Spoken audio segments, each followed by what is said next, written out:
Shalom a todos, bem-vindos ao canal Ouça a Torá. Vamos continuar a narração do Pirkei Avot, hoje capítulo 2, Mishnah 15. Cada um desses 5 discípulos disse 3 coisas. O Rabi Eliezer diz que a honra do teu próximo seja para ti tão cara quanto a tua própria. Não te encolerizes facilmente. Arrepende-te um dia antes da tua morte. Aquece-te ao calor dos sábios, mas toma cuidado com as suas brasas para não te queimares. A mordida deles é a mordida da raposa. A picada deles é a picada do escorpião. O sibilar deles é o sibilar da serpente. E todas as palavras deles são como brasas incandescentes. Os 3 ensinamentos do Rabi Eliezer derivam, logicamente, do seu princípio de que a melhor qualidade é um bom olho. Se você enxergar o mundo à sua volta sem inveja, ódio ou amargura, agirá com uma generosa dose de consideração para com seu semelhante, e sua honra lhe será tão cara quanto a sua própria. Pois, como dizia Hillel, não faça com o próximo aquilo que você considera odioso. Antes de fazer algo que possa afetar o próximo, considere como você reagiria se fosse atingido da mesma forma. O pior de tudo é menosprezar ou denegrir ativamente outra pessoa por isto lhe parecer vantajoso e, eventualmente, elevar o seu amor próprio. Quem quer que exalte a si mesmo ou obtenha honra às custas da degradação e vergonha de seu semelhante, não possui quinhão no mundo vindouro.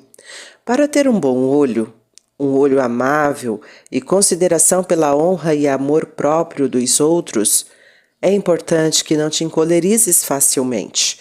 No calor da ira, somos facilmente levados a atacar indiscriminadamente em todas as direções, com o intuito de humilhar e magoar os outros com crueldade imprudente. Não somente a ira, mas qualquer tipo de preocupação intensa com um único objetivo, seja ele egoísta ou altruísta, pode frequentemente tornar a pessoa cega e desatenta para com os efeitos drásticos que seus atos podem ter sobre aqueles à sua volta. Certa vez, o Rabi Israel Salanter e seus alunos estavam totalmente absorvidos e ocupados em assar matzot, pães ázimos, para Pessach. Sob a orientação deles, os funcionários da padaria estavam preparando a massa tão depressa quanto podiam, para que não se tornasse hametz, fermentasse. Mas o ritmo não parecia rápido bastante para os superzelosos discípulos e eles ficavam incitando os funcionários a irem cada vez mais depressa. O Rabi Salanter chamou seus discípulos e os admoestou com brandura. Vocês parecem ter esquecido outra lei importante de Pessach. O suor também pode fazer hametz. Não sobrecarreguem os trabalhadores. Eu também percebo a necessidade de nos apressarmos, mas não assem as suas matzot às custas do sofrimento dos outros. O Rabi Salanter não perdia de vista todos os fatores humanos envolvidos em qualquer situação, que a honra do teu próximo seja para ti tão cara quanto a tua própria. Não te encolerizes facilmente. O sábio rei Salomão dizia que a ira repousa no colo dos tolos. Mas o colo não é um bom lugar para algo repousar, pois assim que a pessoa se levanta, o que havia lá cai. Este é o lugar ocupado pela ira na personalidade do tolo. A menor provocação, sua moderação desaparece e sua ira está pronta para desabar e a explodir sobre as outras pessoas. Reish Lakish disse: quem fica encolerizado, se for um sábio, sua sabedoria o abandona. Se for um profeta, sua profecia o deixa. Como prova, ele cita o versículo: Moisés indignou-se contra os chefes do exército. Logo depois, Elazar, o sacerdote, disse aos homens do exército que vinham da guerra: este é o estatuto da lei que o Eterno ordenou a Moisés. Só podemos concluir, diz o Rabi, que a sabedoria e conhecimento de Moisés o abandonaram temporariamente. Lemos ainda que Eliseu exclamou irado a Josafá: se não fosse por respeito à presença de Josafá, o rei de Judá, não prestaria atenção a ti nem te veria. Mas ele teve de acrescentar imediatamente: agora traze-me um músico. E lemos que, quando o músico tocava, a mão do Eterno veio sobre ele. Ele necessitava da alegria da música para restabelecer o poder de profetizar, que a ira havia afastado dele. É melhor então ser como a descrição do nosso Criador nas orações de Musaf de Rosh Hashanah e Yom Kippur, difícil de provocar e fácil de apaziguar. Arrepende-te um dia antes da tua morte. O Talmud aconselha: o homem deve sempre incitar a sua boa inclinação, Yetzeratov, contra a sua má inclinação, Yetzirará. A psicologia rabínica encara o homem como um campo de batalha entre duas forças contrárias. Dentro dele existe um anseio e um impulso em direção ao bem, mas também uma força intensa, demoníaca, puxando-a para o mal. Sabiamente, o Talmud sugere que tomemos a iniciativa e façamos o Yetzeratov começar a ofensiva contra a nossa má inclinação. Não espere até a tentação envolvê-lo para depois lutar contra ela. A força que realiza o ataque tem a vantagem de escolher o local e a hora de fazê-lo, além do elemento surpresa a seu favor. Incite sua boa inclinação a partir para a ofensiva e vencer o mau desejo antes que ele possa ganhar ímpeto. Se não for bem-sucedido usando somente sua força de vontade, o Talmud prossegue e sugere 3 métodos para aumentar a eficácia na tarefa de fazer o bem prevalecer dentro de você. Que ele se ocupe com o estudo da Torá. Se com isto ele vencer o Yetzirará, ótimo. Se não, que recite o Shema, a prece, escuta Israel. Se com isso ele vencer, muito bem. Se não, que ele se lembre do dia de sua morte. Quando um ser humano contempla o seu fim definitivo, perde o apetite pelo pecado. É feita uma alusão a estes 3 métodos de guerra interior no versículo: muitos pensamentos se encontram no coração do homem, mas o conselho do Eterno permanecerá firme. Takun. Esta última palavra compreende as primeiras letras desses 3 termos: Torá, Kiryat Shema, recitar a prece do Shema, e Mitá, morte. Muitos e diferentes pensamentos podem correr exuberantemente no coração de um homem, mas pode-se fazer o conselho do Eterno se manter firme com a ajuda de Takum, Torá, Shema e contemplação do dia da morte. Mas surge aqui uma pergunta. Se uma das formas de abordagem é mais eficaz e com certeza irá prevalecer sobre a tendência interior ao mal, por que perder tempo com os outros métodos menos eficazes e passíveis de não funcionarem?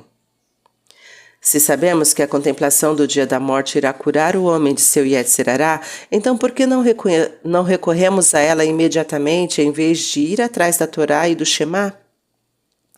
A resposta é que as 3 curas estão todas interrelacionadas e devem ser usadas em série e na ordem correta.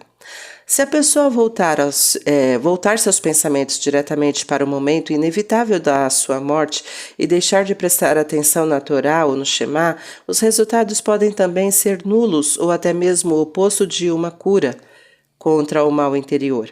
Conhecemos o velho lema da pessoa dedicada ao prazer: comamos e bebamos porque amanhã morreremos. Se um homem não enxergar o futuro além do túmulo, os pensamentos dele acerca da morte podem levar ao cinismo e ao completo hedonismo. Este é um tema recorrente no famoso Rubaiyat, de Omar Khayyam. Vem, enche o copo. O pássaro do tempo tem um curto espaço para esvoaçar. Estrofe 7. Enquanto vives, bebe, pois uma vez morto não regressarás, jamais. Estrofe 35. Dentro do contexto conceitual do judaísmo, não obstante, e procedidos pela Torá e o Shema, os pensamentos sobre o dia da morte terão um efeito sóbrio e ponderado. Sabendo que vivemos no mundo de um Criador e governante supremo, tomamos consciência de que, ao final, teremos de prestar contas por nossos pecados e que nossas ações malignas ocasionarão consequências no mundo mais além do nosso. Quando então teremos perdido qualquer poder que tenhamos no presente. Podemos ainda perceber a ênfase no dia da morte, em vez de apenas morte. Pode não ser chocante para a pessoa pensar simplesmente na morte, na não existência e no esquecimento. Entretanto, se pensarmos no dia da morte, nos detalhes de falecer e ser enterrado, este fato pode nos comover tanto que mudemos nossos pensamentos e pontos de vista básico acerca da vida. O rei David faz um chamado ao Todo-Poderoso. Em tuas mãos estão meus dias, livra-me da mão de meus inimigos e de meus perseguidores. Os dias que vivemos nesta terra pertencem ao Criador. É nossa obrigação passá-los servindo a Ele. Rogamos, então, que nos ajude a vencer nossos inimigos internos, nossas tendências e condutas perversas que nos impedem de empregar nosso tempo para o bem e para ações dignas. Na visão transcendental da nossa fé, a vida sobre a Terra é só uma fase temporária da nossa existência, durante a qual temos uma breve oportunidade para atingir conquistas espirituais de importância duradoura. Como consequência, devemos aproveitar o nosso tempo ao máximo. Quem é tolo? Pergunta o Talmud. Aquele que perde tudo o que lhe deram. Tolo é, portanto, quem perde a dádiva mais preciosa de todas, o tempo que o Criador lhe deu. Em nossas orações noturnas de Ma'ariv, suplicamos: tira o Satã de diante e de trás de nós. Em nossa má inclinação, nosso tentador está em toda parte. Quando nos dispomos a fazer uma mitzvah, ele está de pé diante de nós, obstruindo o nosso caminho e dizendo que não vale a pena, que o tempo urge, que isto nos ocasionará um gasto de dinheiro, etc. Por outro lado, se estivermos considerando fazer uma verá, uma transgressão, o maligno tentador está atrás de nós, empurrando-nos para fazê-la. Portanto, o salmista David roga: livra-me de meus inimigos, dos que desejam evitar que leve a cabo as mitzvot, e de meus perseguidores, que me incitam a pecar. É pela passagem do tempo, talvez mais do que por qualquer outro fenômeno, que o ser humano pode mais facilmente se iludir. O tempo pode, ora se arrastar e ora voar. As pessoas se empenham em poupar tempo e depois em matar o tempo. As pessoas se queixam de ter o tempo em suas mãos ou de não ter um minuto para elas mesmas. Tais noções e ilusões se originam em nosso ser subjetivo, em nosso sentido de valores, em nossas ideias básicas e em pontos de vista sobre nós mesmos no mundo. O sentido do tempo é uma ferramenta nas mãos do homem. Peça um indivíduo para tomar parte num grupo de estudos da Torá e ele poderá lhe dizer que só tem tempo para estudar sozinho. Pergunte se pode visitar um doente e tomar conta dele e ele responderá que não tem tempo. Peça então um donativo para uma yeshivá e ele responderá que não tem dinheiro, mas que adoraria contribuir com seu tempo.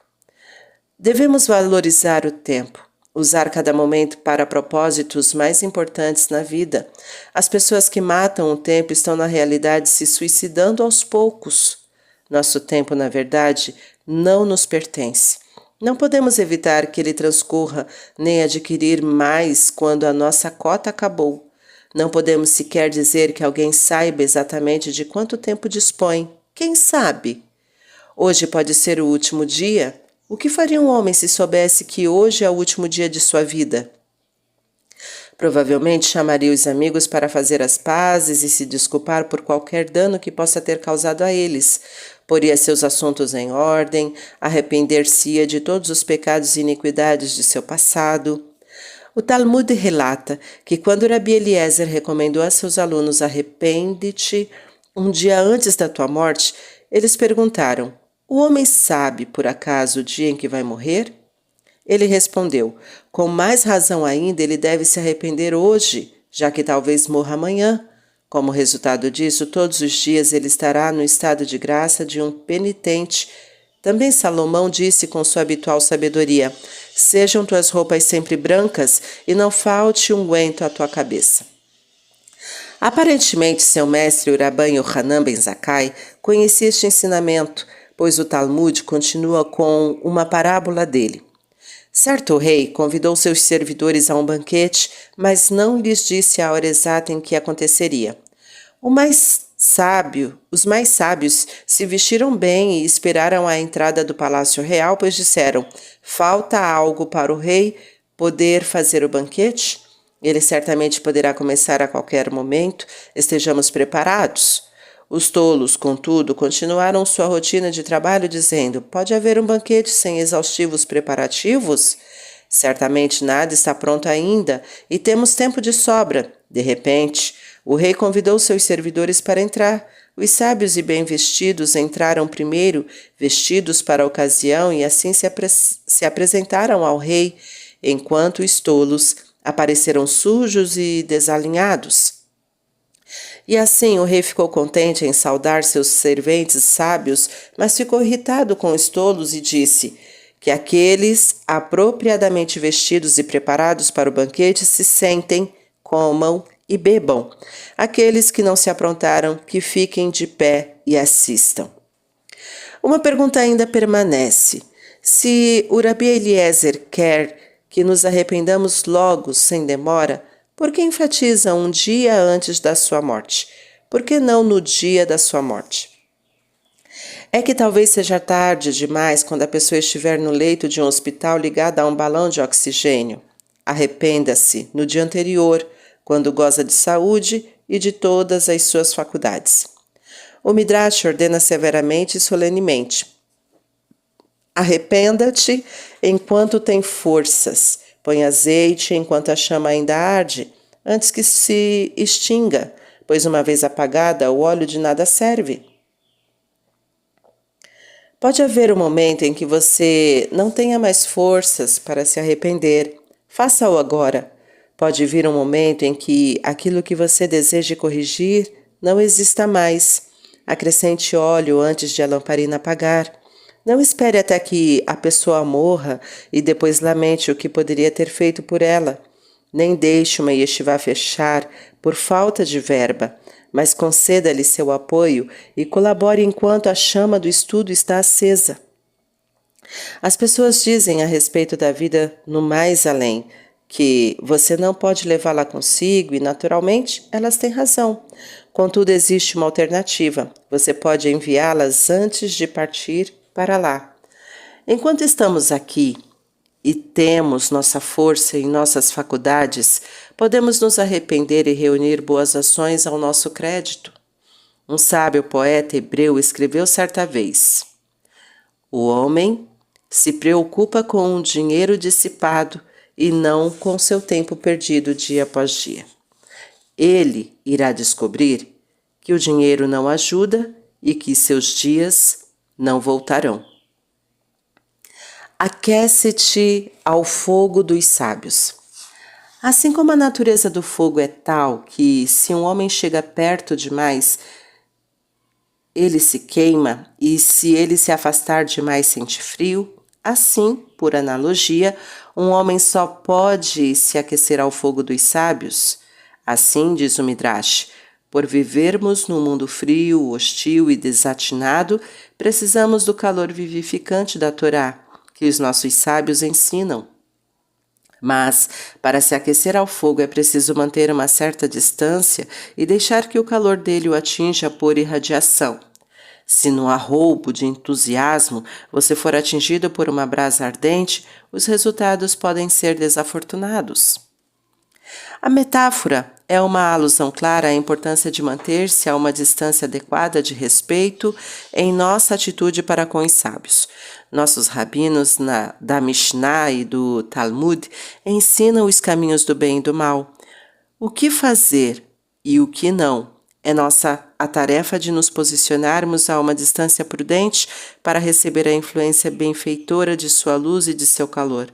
Seria muito atrevido e temerário fazer aquilo que alguns críticos e pretensos modernistas estão fazendo: pegar as brasas ardentes, nos apoderarmos dos ensinamentos ardentes e eternos das sagradas palavras de iluminação e tratá-las como algo banal e comum. Os assim chamados eruditos creem poder penetrar no pensamento, nos pensamentos e intenções mais íntimas dos nossos sábios e assim explicar supostamente como estes gigantes espirituais estavam meramente respondendo a influências econômicas ou que empregavam interpretações arbitrárias e infundadas dos textos das Escrituras por motivos e finalidades pessoais. Faríamos muito bem em adotar a postura mais humilde e adequada de um estudioso não-judeu que escreveu: considerando os séculos de intenso estudo devotado à Mishnah e à literatura associada a ela pelos comentaristas judeus desde o tempo do Talmud até os dias atuais, ignorar ou rejeitar seus resultados é tão presunçoso quanto imprudente.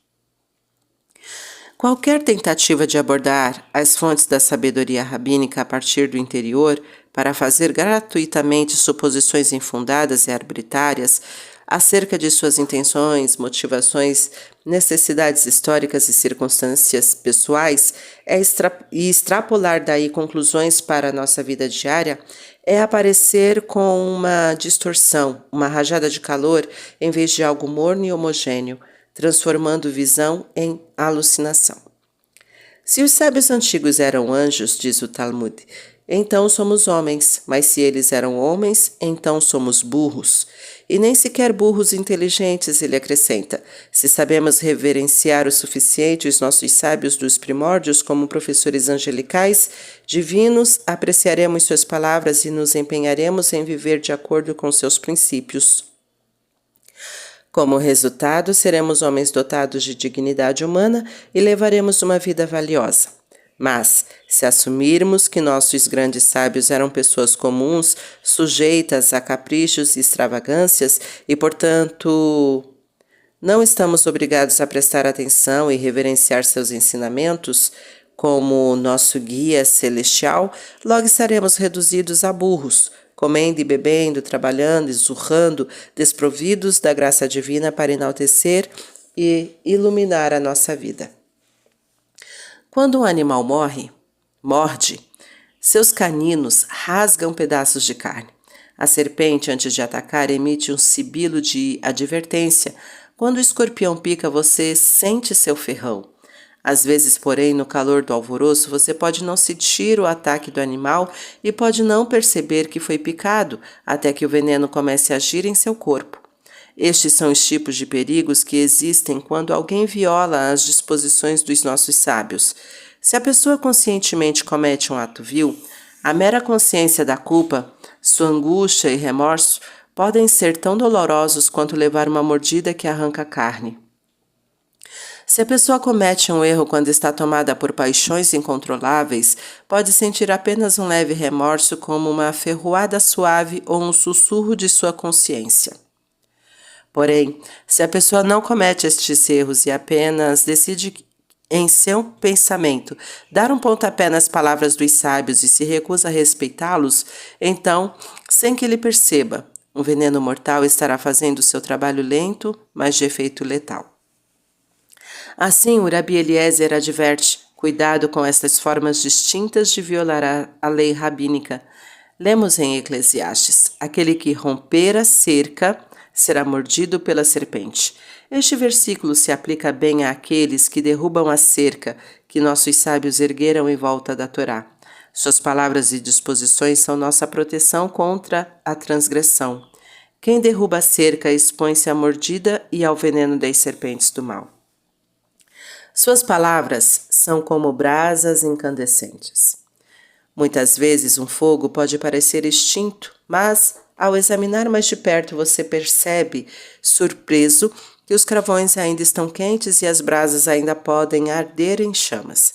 Para alguns, as palavras dos nossos sábios podem parecer estarem cobertas por uma camada de cinzas brancas, mortas e sem significado. O judaísmo rabínico pareceu a muitos tão frio e sem vida como um fóssil de uma civilização antiga. E, no entanto, como temos demonstrado sempre de novo em nossa história, tudo o que é preciso fazer é assoprar as cinzas para que o fogo se avive, pois ainda há muita luz e calor para emitir. Quantas vezes houve um renascimento da Torá? Talvez devido ao estudo intensivo do Talmud ou da regozijante religiosidade. Em outro lugar, o Talmud compara o sábio erudito com uma serpente. Em outro sentido, qualquer sábio que não seja vingativo e retaliador como uma serpente não é um sábio autêntico. Se alguém é um verdadeiro erudito da Torá, recebendo e transmitindo suas tradições sagradas com precisão e integridade, não há margem em sua vida ou em seu caráter para a tolerância, piegas e indiferença sorridente. Se ele quiser manter os padrões mais elevados e preciosos de moralidade e religião e exigir que os outros os adotem, ele deve estar pronto a ser o defensor sem trégua da causa da Torá. Ele não deve vacilar sem se esconder do conflito nem da inimizade pela causa da Torá.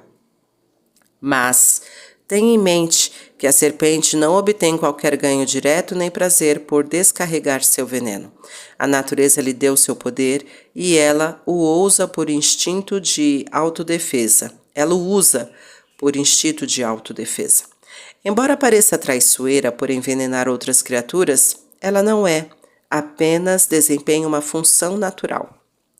Assim é também o sábio. Ao argumentar a favor de seu ponto de vista num debate sobre a Torá ou ao defender sua posição a respeito da lei judaica, ele pode parecer vingativo e impiedoso quando formula seus pensamentos e apresenta as provas, mas ele não faz isso com rancor nem na busca de glória pessoal. O sábio é alguém lutando honestamente pela fé, que tem consciência de sua missão e que está dedicado à verdade final contida na Torá. Ele luta em favor do céu. Fim da Mishnah 15. Tá gostando do conteúdo do canal? Então curta, comenta, compartilha. Se ainda não é inscrito, se inscreve, ativa o sininho e fica por dentro das novidades. Shalom a todos.